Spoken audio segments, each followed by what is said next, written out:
very very warm welcome to my channel. সকলকে অনেক অনেক অনেক অনেক শুভেচ্ছা। আজকের দিনটা যদি কোনো বিশেষ কারণে কারোর জন্য গুরুত্বপূর্ণ হয়ে থাকে তাহলে এই শুভ দিনটি তোমাদের জন্য অত্যন্ত অত্যন্ত শুভ কিছু ফল নিয়ে আসুক এবং আজকের এই শুভ দিনটি তোমাদের জীবনে বারংবার আসুক এই শুভকামনা জানাই। সকলের আশেপাশে যা নেগেটিভিটি বা যা কিছু আছে সেই সমস্ত কিছু দূরীভূত হয়ে যাক এই কামনা নিয়ে আজকের রিডিং শুরু করছি। প্রথমেই বলি এটা একটা general collective common reading, timeless reading. রিডিংটা সমস্ত ধরনের মানুষের জন্য, তবে যেহেতু কমন রিডিং, জেনারেল রিডিং, তো এটা এক্সপেক্টেড নয় যে সবার সঙ্গে 100% ম্যাচ করবে। প্লিজ যতটা ম্যাচ করবে ততটা নেবেন, বাকিটা অন্যদের জন্য ছেড়ে দেবেন। আজকে এই ক্রিস্টালগুলো রাখার না একটা উদ্দেশ্য আছে। উদ্দেশ্যগুলো হচ্ছে, না ক্রিস্টাল বেচার উদ্দেশ্যে রাখিনি, এটা হচ্ছে pyrite crystal, hematite, sorry pyrite crystal এটা। তো এই পাইরাইটের যে একটা গুণ থাকে সেটা হচ্ছে যে সমস্ত কিছুকে না অ্যাট্রাক্ট করার, সমস্ত কিছুকে অ্যাট্রাক্ট করার গুণ, যেটা আজকের কিন্তু একটা বিষয়বস্তু। বিষয়বস্তু বলতে আজকের যারা আমার ভিউয়ার্স বা এই ট্যারোট সুমনা চ্যানেলের যারা সাবস্ক্রাইবার রয়েছেন তাদের মধ্যে একটা খুব শুভ গুণ আছে ম্যাক্সিমামের মধ্যে। বিশেষ করে যারা এখন ভিডিওটা দেখছেন তাদের মধ্যে একটা ভীষণ শুভ গুণ হচ্ছে আপনারা সমস্ত শুভ জিনিসগুলোর প্রতি না খুব চট করে অ্যাট্রাক্টেড হন, কিন্তু আপনাদের এই অ্যাট্রাকশনটা অনেক বেশি প্রলিফারেটেড হয় বা অনেক বেশি বেড়ে যায় যখন সেটা এই ধরনের সেলেনাইটের সংস্পর্শে আসে, মানে ঈশ্বরীয় আধ্যাত্মিক যোগের সমন্বয়ে আসে। তখন আপনাদের মধ্যে এই পজিটিভিটিটা অত্যন্ত বেশি প্রাবল্যপূর্ণ হয়। ঠিক আছে, রোজ কোয়ার্টসটা এই জন্য ছিল যে ঈশ্বরের সঙ্গে আপনাদের যে যোগাযোগ বা যেটাকে আমরা নর্মালি বলি আধ্যাত্মিক যোগাযোগ, যেটাকে আমরা বলি স্পিরিচুয়াল কানেকশন, যেটাকে আমরা বলি সাইকিক এবিলিটি, সেই জিনিসটা আপনার এবং আপনার ঈশ্বরের মধ্যে অত্যন্ত সুন্দর। এবং এটা শুধুমাত্র না ওই জপ ধ্যানের মধ্যে, শুধুমাত্র ওর মধ্যে আটকানো নয়। এই দুটো এই উদ্দেশ্যে আমার রাখা ছিল। তো চলে আসুন রিডিংয়ে। বোঝাই যাচ্ছে যে আজকের রিডিংটা আমি ঠিক কী উদ্দেশ্যে করছি বা কাদের প্রতি করছি। সেই সমস্ত মানুষের প্রতি এই রিডিংটা করছি যারা অত্যন্ত বেশি সাইকিক এবিলিটি পূর্ণ এবং তাদের না এই যে সাইকিক এবিলিটিটা সেটা কারোর কারোর ক্ষেত্রে নিজের থেকে অর্জিত, আবার কারোর কারোর ক্ষেত্রে না পূর্বজোর থেকে, মানে অ্যানসেস্টারের থেকে আসছে। মানে আপনাদের মধ্যে, ইয়েস, আপনাদের মধ্যে কেউ কেউ আছেন যারা দেখেছেন অ্যানসেস্টারের থেকে না এই যে পজিটিভ এনার্জির দিকে অ্যাট্রাক্টেড হওয়া, এই যে স্পিরিচুয়াল ক্যাপাবিলিটিটা অর্জন করা, এই দিকে না অনেকেই অ্যাট্রাক্টেড হয়েছেন তাদের পূর্বপুরুষ থেকে। আপনাদের পূর্বপুরুষ এমন কেউ একজন ছিলেন, অনেকের ক্ষেত্রেই হবে এটা, যিনি নিজে না প্রচুর আধ্যাত্মিক ছিলেন। মানে প্রচুর আধ্যাত্মিক ছিলেন মানে আমি এটা বলতে চাইছি যে যিনি নিজেকে জপ ধ্যান বা ঈশ্বরীয় চিন্তায় নিমগ্ন রাখতেন। তিনি এখন দেহতে নেই, বা বেশ 4-5টা জেনারেশন আগে তিনি ছিলেন। এখন আপনি হয়তো জানতে পারছেন যে আপনার গ্র্যান্ডফাদারের কেউ একজন, তিনি প্রচণ্ডভাবে আধ্যাত্মিক পার্সন ছিলেন। তিনি হয়তো কিছু মাটির নিচে এমন কিছু জিনিস পেয়েছেন যেগুলোকে তিনি দেব জ্ঞানে বা দেবী জ্ঞানে তিনি পুজো করেছেন, বা কোনো মন্দিরের সংস্কার কার্যের সঙ্গে যুক্ত ছিলেন। বা নিজেই কোনো রকম দান ধ্যান কাজের সঙ্গে যুক্ত ছিলেন, এগুলো আপনি হালেই জানতে পেরেছেন। হালে বলতে 1-1.5 বছরের মধ্যে খুব ভালোভাবে জানতে পেরেছেন। আগে জাস্ট গল্প হিসেবে শুনতেন, কিন্তু এখন আপনি নিজেও আপনার ধ্যান জপের মাধ্যমে কিছুটা রিয়ালাইজও করতে পেরেছেন এবং আপনি বুঝতেও পারেন যে আপনার পূর্বপুরুষের থেকে সেই জিনিসটা আপনি প্রাপ্ত হয়েছেন। আপনার এই পূর্বপুরুষ, আজকে এটা বেশিরভাগ ক্ষেত্রে বলতে গেলে না ডাউনলোডেড মেসেজ, আপনার এই পূর্বপুরুষ না আপনাকে অন্তরালে থেকেই প্রচণ্ডভাবে ভালোবাসেন এবং তিনি আপনার জন্ম হওয়ার পরই না তিনি বুঝে গেছিলেন যে আপনার আধারটা এমন একটা আধার যেখানে ওনার অর্জিত স্পিরিচুয়াল এবিলিটি বা স্পিরিচুয়াল ক্যাপাবিলিটি যাই বলুন না কেন সেটাকে দেওয়া যায়। কারো কারো ক্ষেত্রে ইনি আপনাদের পরিবারের পার্সন না হয়েও ইনি কিন্তু আপনার গুরু জাতীয় কেউ একজন হতে পারেন। গুরু জাতীয় কেউ একজন বলতে আমি বলতে চাইছি, দেখুন আমরা মন্ত্রদাতা গুরুকেই গুরু হিসেবে বুঝি, কিন্তু এখানে এরকম কেউ হতে পারেন যিনি হয়তো মন্ত্র দিয়ে গুরু পদে বসেননি, যিনি হয়তো বাস্তবের দুনিয়াতে মন্ত্র কিভাবে সিদ্ধি পায় সেগুলো মানে পায়ে পায়ে পায়ে আপনাকে চালনা করিয়ে বুঝিয়ে দিয়েছেন। এবং যাদের ক্ষেত্রে আমি এই কথাগুলো বলছি, যাদের অ্যানসেস্টার আপনাকে বা আপনার সন্তানকে, এসব সোর্সের কার্ড, আপনার সন্তানকে বা আপনাকে সেই ধাত্র হিসেবে মনে করেছেন যার মধ্যে তার সমস্ত সাইকিক এবিলিটিগুলোকে তিনি দিতে পারেন, সেই পার্সন ডেফিনেটলি, মানে সেটা আপনি হন বা আপনার সন্তান হোক, সেই পার্সন ডেফিনেটলি এই কয়েকটা বৈশিষ্ট্যর মধ্যে অন্তত 2-3টে বৈশিষ্ট্য তার মধ্যে থেকেই থাকবে। এক,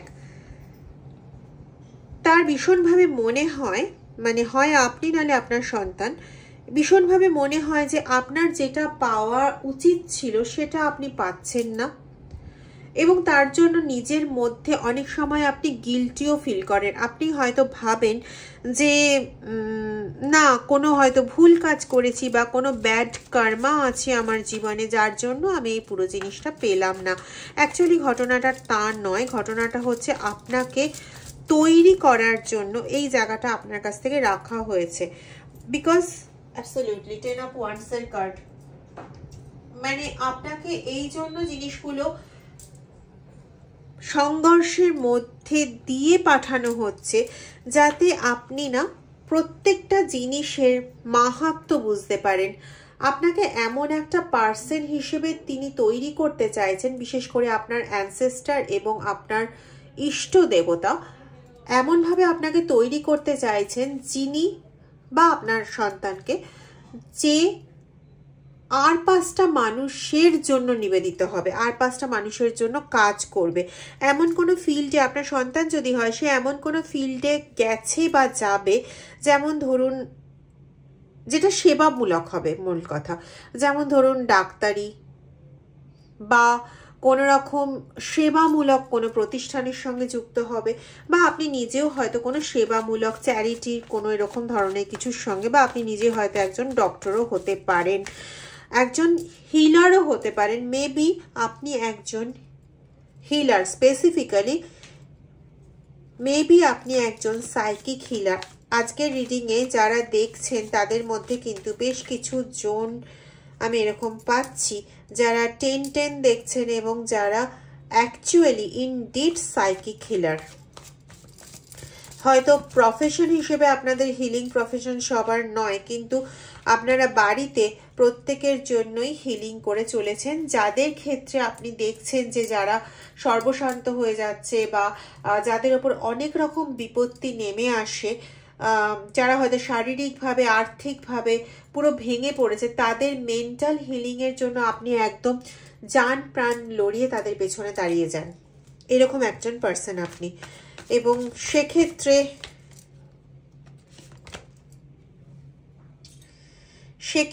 দেখুন আপনি যা কাজ করছেন সেই কাজের জাস্টিস তো আপনি পাবেনই, কিন্তু তার আগে আপনি আপনার জাস্টিস পাওয়ার আগে আপনাকে আপনার ঈশ্বর যে কাজের জন্য পৃথিবীতে এনেছেন সেই কাজের জন্য আপনাকে ফুল তৈরি করাবেন, বা আপনার অ্যানসেস্টার যারই কথা বলুন না কেন আপনাকে এই কাজের জন্য সম্পূর্ণ তৈরি করবেন, তারপরে আপনাকে আপনার সঙ্গে পরিচয় করাবেন।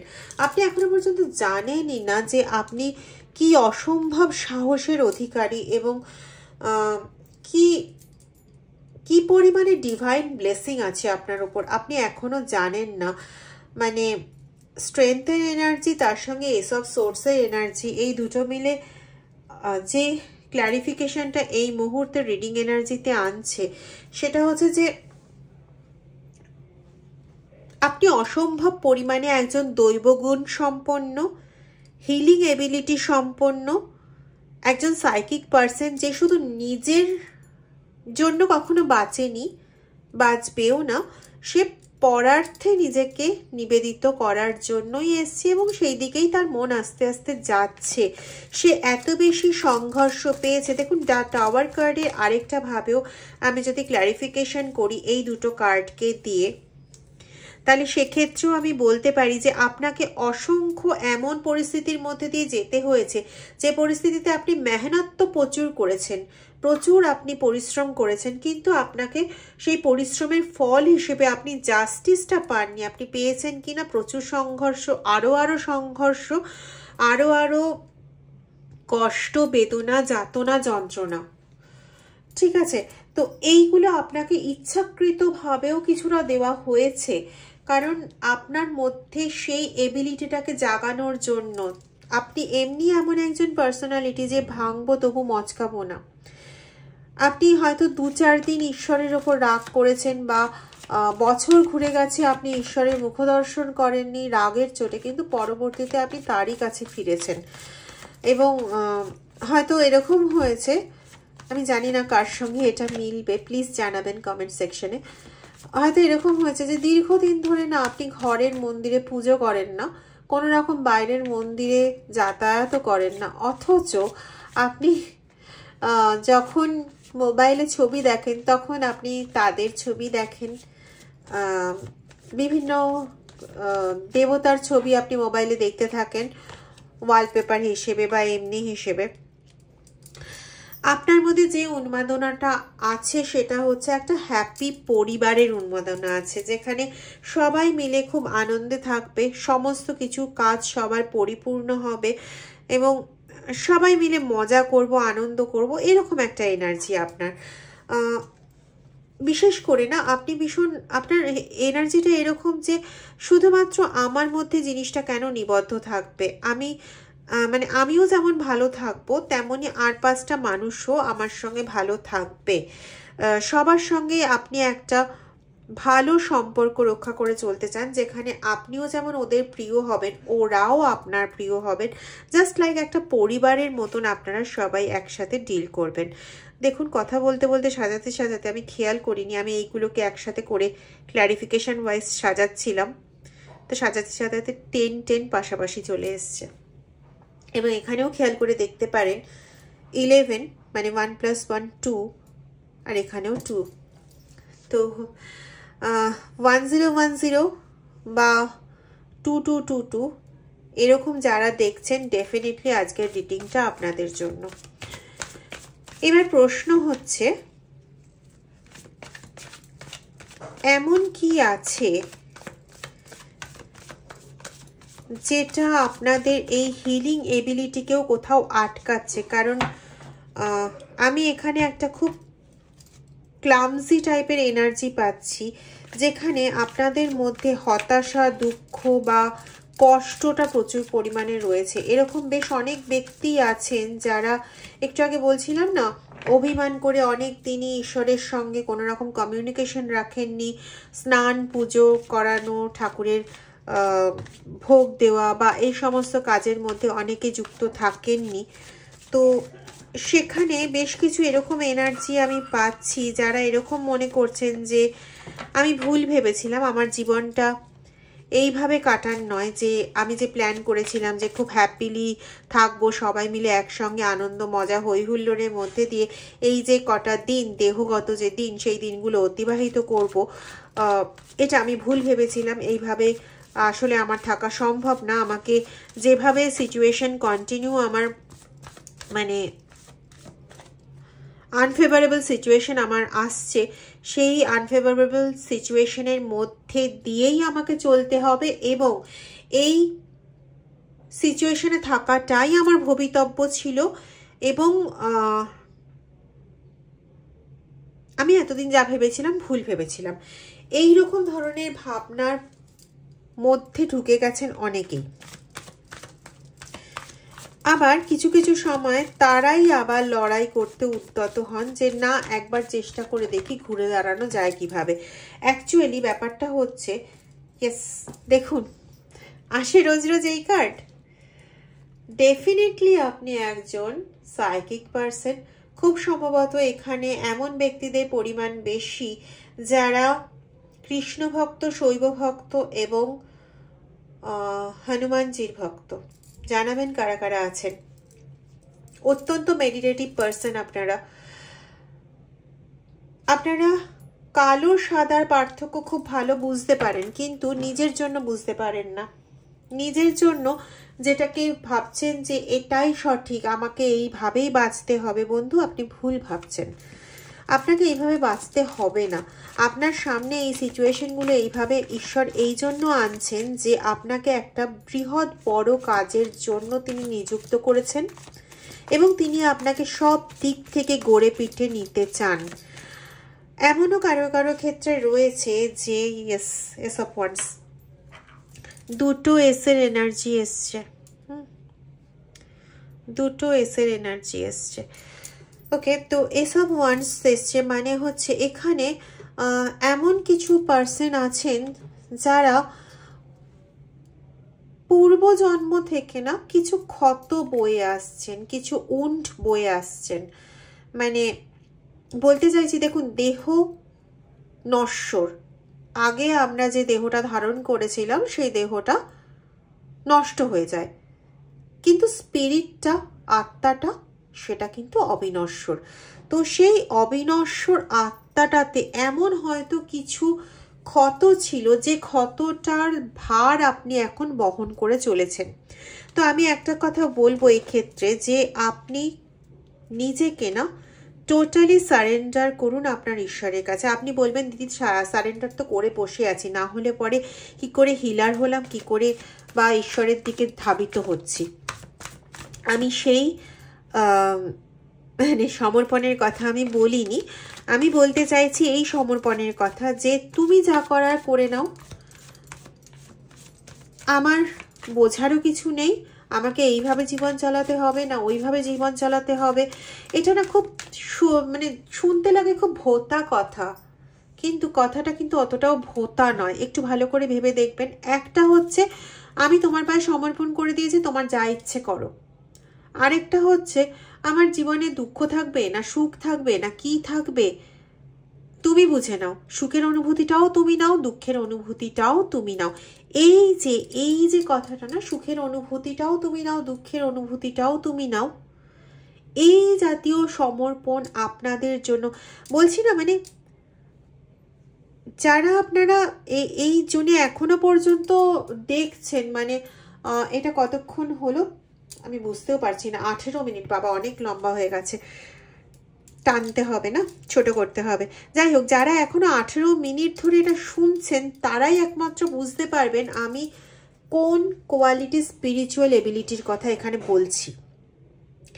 সমর্পণ আমরা সবাই করি, কিন্তু সমর্পণ করতে গিয়ে আমাদের কোথাও ভাবনা চিন্তাটা এরকম থেকে যায়, এত কেন কষ্ট দিচ্ছ, এত কেন দুঃখ দিচ্ছ।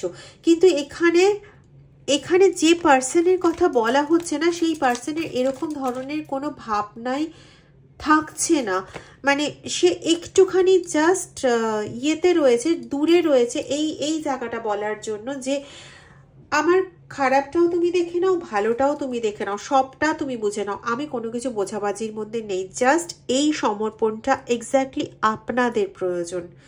সেটা হয়ে গেলে পরে যারা না আপনার এই দেখুন কতগুলো এসের কার্ড বেরিয়েছে, 3টে। যারা আপনার ইয়ে করতে চাইছে না, মানে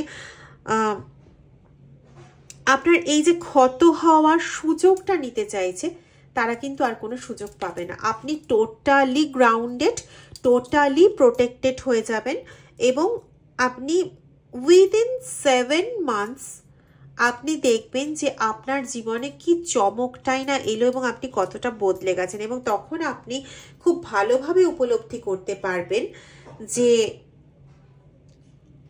কি আসল আপনার উদ্দেশ্য এবং কোন অনাবিল আনন্দ পাওয়ার জন্য, কোন অনাবিল আনন্দের পথ আপনার জন্য ঈশ্বর চয়ন করে রেখেছিলেন।